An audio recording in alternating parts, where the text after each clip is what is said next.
Hello guys, it is Ryan again with Red Rum Productions. This video is going to be a little bit different than my previous videos that were team preview videos. Do not worry though, the Rockets team preview video will be coming out next Wednesday. This video is going to be about the future of the Atlanta Hawks franchise. I am not doing this as a team preview because the Hawks obviously will be a weak team this season. However, I think that their team has solid young players and many future draft picks. The Hawks already have a lot of players with a ton of potential. Most well known is Trae Young, a rookie point guard coming out of Oklahoma. Trae Young is a very exciting player that is a high volume scorer, scoring over 27 points a game in college. He is obviously most well known for his three-point shooting, which he shot 36% on more than 10 attempts a game. Many of these shots were from well beyond the three-point line, so this is a percentage that should translate well to the NBA. He is so much more than a three-point scorer though. He was incredibly quick and agile when driving to the basket, and great with distributing the ball to teammates, getting 9 assists a game.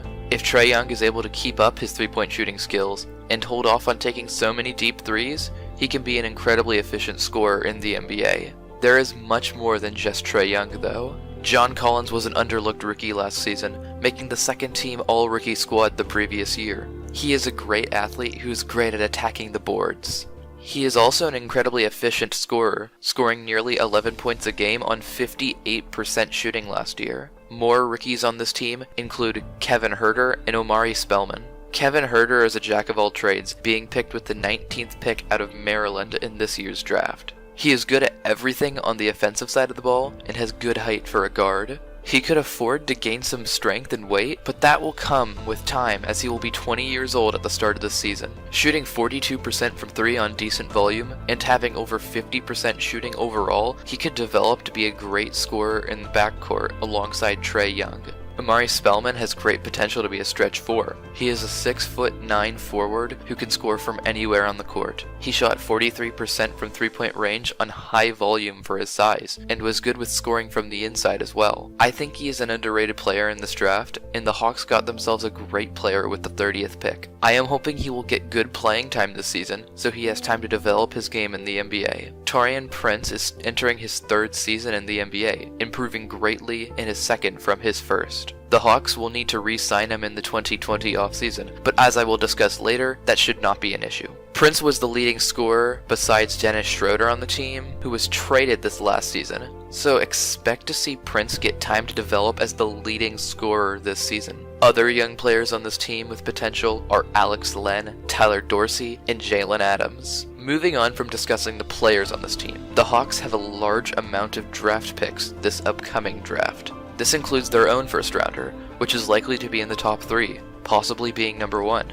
This also includes the Mavericks pick, protected for top 5, which I think will fall around 7 or 8 this season.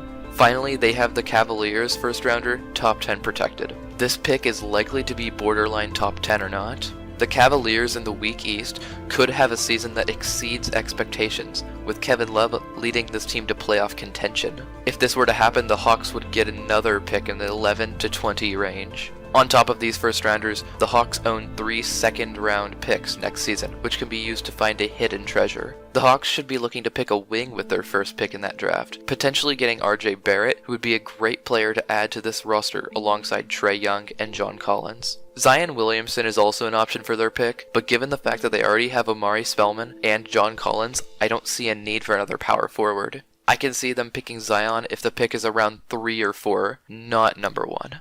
With the Mavericks pick, they should be picking a center like Daniel Gafford out of Arkansas or Bol Bol. If the Cavaliers pick conveys, then I expect the Hawks to take another guard with that pick, likely a point guard like Tre Jones out of Duke. On top of all of these picks, the Hawks will have a lot of cap space in the 2020 offseason. Having only $15 million committed right now to that season, after signing their rookies from the 2019 and 2020 drafts, they will likely have over $50 million in cap space during the 2020 offseason. They can use this money to re-sign Taurean Prince and Alex Len, and go after a big-name free agent that offseason to help take this team to the next level. Anyways, thank you for watching this video. I do hope you enjoyed it. Make sure to like and comment on this video to let me know your opinions. Also, make sure you subscribe to my channel as the Rockets team preview will be coming on Wednesday, along with more special content next Saturday. Once again, thanks for watching and have a fantastic day.